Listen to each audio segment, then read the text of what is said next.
Song of Solomon. Introduction by Jonathan Domingo. The Song of Solomon, also known as the Song of Songs, is perhaps the most unexpected book in all of Scripture. After the searching reflections of Ecclesiastes, which wrestle with the meaning of life, we are brought into something deeply intimate, poetic, and celebratory. This is not a book of laws, history, or direct instruction. It is a love song and extended poem that explores the beauty, passion, and mystery of romantic love. At first glance, it may seem surprising that such a book is included in the Bible. There are no commands, no obvious theological arguments, no direct references to covenant or law. And yet, precisely in its simplicity, it reveals something profound. Love, in its pure and God-designed form, is sacred. The relationship between a man and a woman, marked by desire, delight, and commitment, is not separate from the spiritual life, it is part of it. The book is traditionally attributed to Solomon, though like much of wisdom literature, its exact authorship is less important than its message. The poem unfolds as a dialogue between lovers, a bride and a bridegroom, interwoven with the voices of others who observe and affirm their relationship. It is rich in imagery, metaphor, and repetition, inviting the reader not just to understand, but to feel. At its heart, Song of Solomon is about desire rightly ordered. From the opening lines, the tone is set. Let him kiss me with the kisses of his mouth, for your love is better than wine. This is not hesitant or restrained. It is bold, expressive, and deeply affectionate. The love described here is not merely physical. Though it certainly includes physical attraction, it is emotional, relational, and joyful. The lovers delight in one another, celebrate one another, and long for one another. This mutual delight is a key theme throughout the book. Unlike many ancient texts that portray love in one-sided or possessive ways, Song of Solomon presents a relationship marked by reciprocity. The woman speaks as much as, if not more than, the man. She expresses her desire, her longing, her admiration. There is a sense of equality and mutual honor. Each sees the other not as an object to be used, but as a person to be cherished. The imagery used to describe this love is vivid and often drawn from nature: gardens, vineyards, flocks, spices, mountains. These images are not random, they reflect a world that is alive, fertile, and beautiful. Love is portrayed as something that belongs within creation, something that echoes the goodness of what God has made. It is not something to be hidden in shame, but something to be celebrated within its proper context. Yet, the book is not without its boundaries. Repeatedly, we hear the refrain, "Do not awaken love until it so desires." This statement acts as a kind of guardrail, reminding us that while love is beautiful, it is also powerful. It must be approached with patience and wisdom. There is a right time, a right context, a right way for love to flourish. When respected, it brings joy. When mishandled, it can bring pain. This balance between passion and restraint is one of the most important messages of the book. Love is not diminished by boundaries, it is protected by them. The longing expressed by the lovers is intense, but it is not reckless. There is a sense of waiting, of anticipation, of allowing love to grow and mature. This challenges a modern view that often seeks immediate gratification, reminding us that true love is cultivated, not rushed. As the poem progresses, we see different dimensions of love. There is the excitement of attraction, the beauty of admiration, the joy of union, but also moments of separation and searching. At times, the lovers seem to miss each other, to long for one another across distance. These moments introduce a note of tension, reminding us that love, even at its best, is not without difficulty. It requires pursuit, commitment, and perseverance. One of the most powerful declarations in the book comes near the end. Love is strong as death, its jealousy unyielding as the grave. This statement captures the intensity and permanence of true love. It is not fragile or temporary, it is powerful, enduring, and deeply rooted. It cannot be bought, controlled, or extinguished. It is a force that shapes and defines life itself. While Song of Solomon can be read as a celebration of human love, it has also been understood, throughout history, as pointing beyond itself. Many have seen in it a reflection of the love between God and His people, or between Christ and the Church. This interpretive approach does not deny the literal meaning of the text, but sees in it a deeper resonance. Just as the lovers delight in one another, so God delights in his people. Just as there is longing and pursuit, so there is a relational dynamic between the divine and the human. Whether or not one emphasizes this symbolic reading, it is clear that the book elevates love to something sacred. It shows us that love is not merely a human emotion, but a reflection of something divine. The capacity to love and be loved is part of what it means to be created in the image of God. For us today, Song of Solomon offers both affirmation and correction. It affirms that love, attraction, and desire are good gifts, not things to be suppressed or viewed with suspicion. It celebrates the beauty of romantic love within its proper context, encouraging us to honor and cherish it. At the same time, it corrects distorted views of love. It challenges the idea that love is purely physical or self-centered. It presents a vision of love that is patient, mutual, and deeply rooted in commitment. It reminds us that true intimacy involves more than desire. It involves respect, honor, and a willingness to give oneself to another. In a culture that often confuses love with consumption or reduces it to fleeting emotion, Song of Solomon calls us back to something richer. It invites us to see love as a gift to be treasured, a relationship to be nurtured, and a reflection of something eternal. The Song of Solomon is not a book to be rushed.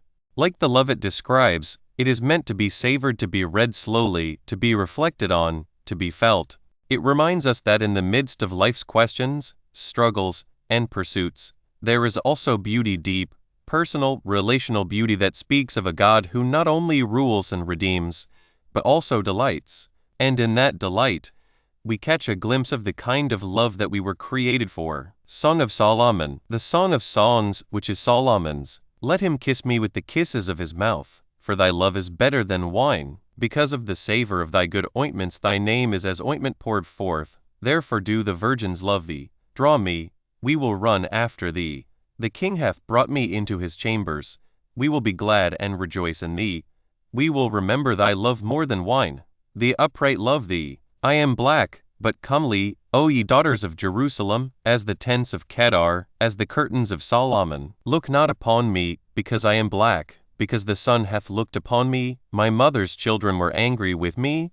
They made me the keeper of the vineyards, but mine own vineyard have I not kept. Tell me, O thou whom my soul loveth, where thou feedest, where thou makest thy flock to rest at noon.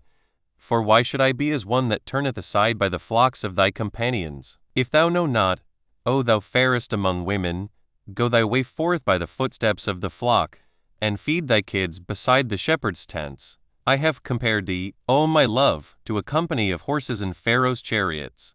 Thy cheeks are comely with rows of jewels, thy neck with chains of gold. We will make thee borders of gold with studs of silver. While the king sitteth at his table, my spikenard sendeth forth the smell thereof. A bundle of myrrh is my well-beloved unto me. He shall lie all night betwixt my breasts. My beloved is unto me as a cluster of camphire in the vineyards of Engedi. Behold, thou art fair, my love. Behold, thou art fair, thou hast dove's eyes.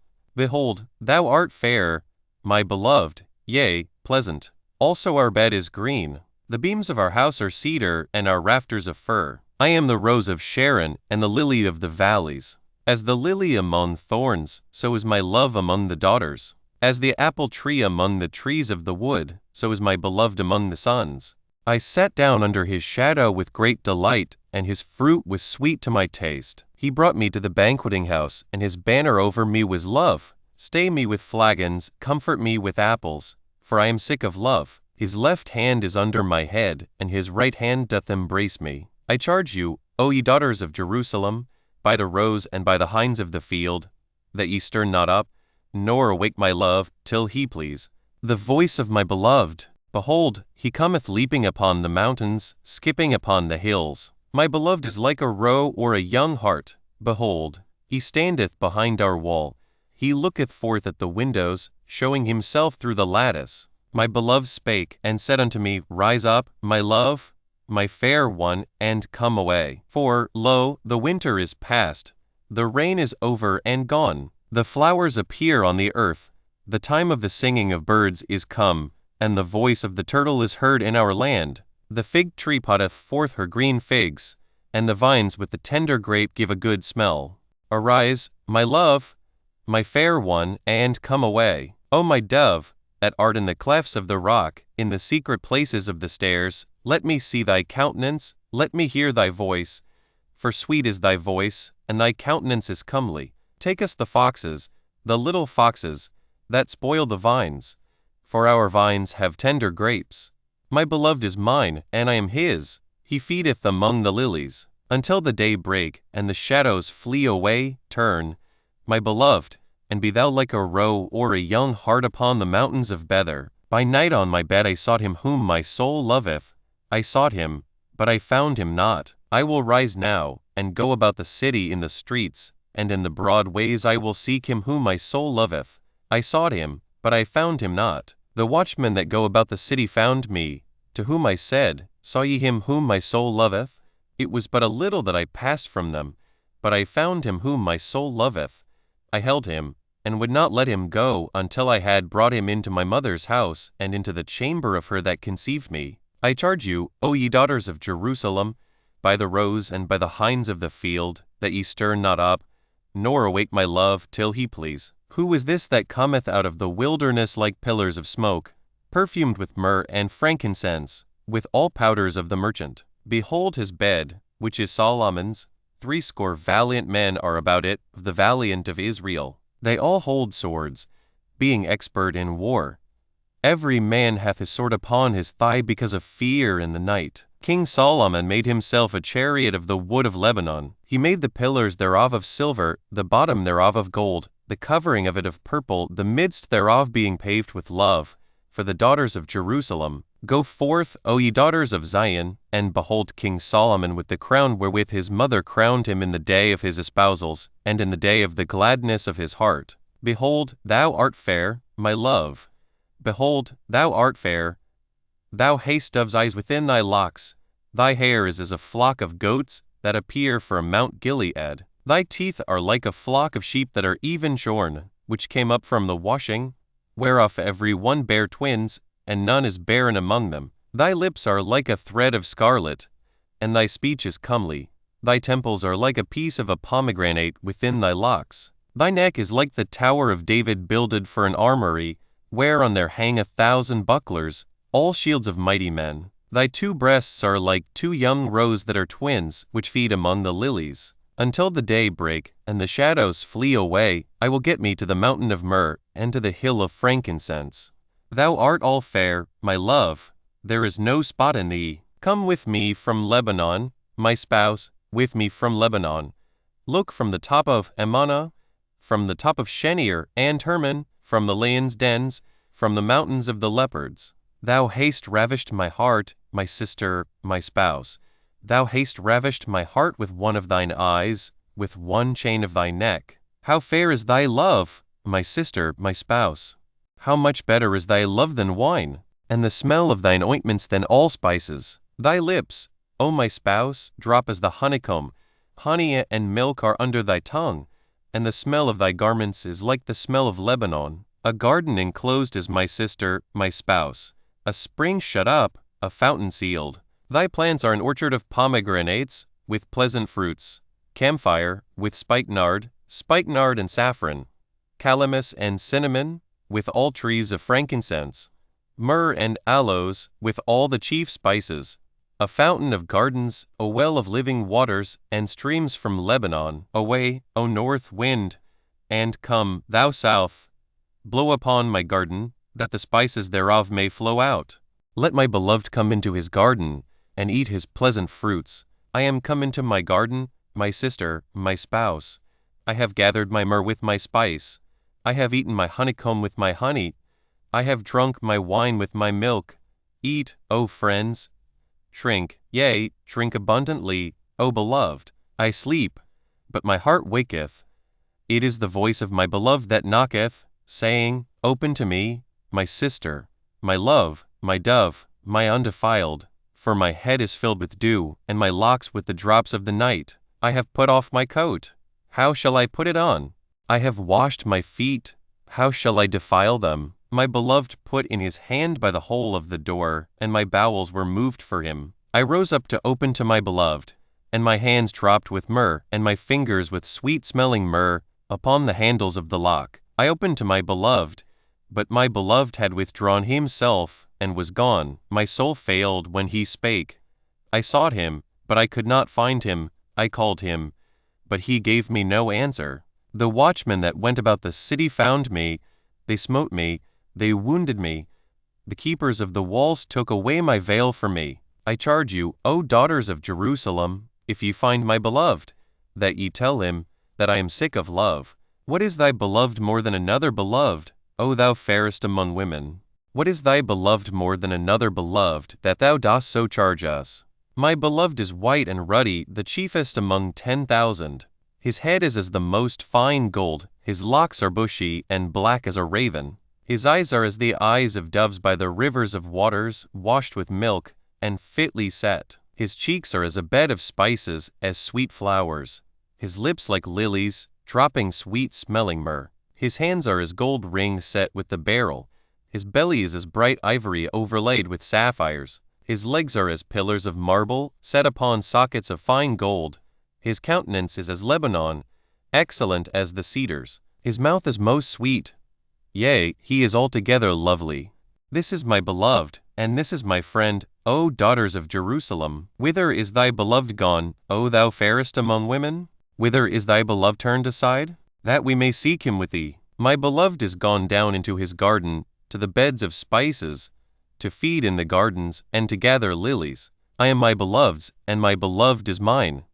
He feedeth among the lilies. Thou art beautiful, O my love, as Tirzah, comely as Jerusalem, terrible as an army with banners. Turn away thine eyes from me, for they have overcome me. Thy hair is as a flock of goats that appear from Gilead. Thy teeth are as a flock of sheep which go up from the washing, whereof every one beareth twins, and there is not one barren among them. As a piece of a pomegranate are thy temples within thy locks. There are 80 queens and 80 concubines and virgins without number. My dove, my undefiled, is but one. She is the only one of her mother. She is the choice one of her that bare her.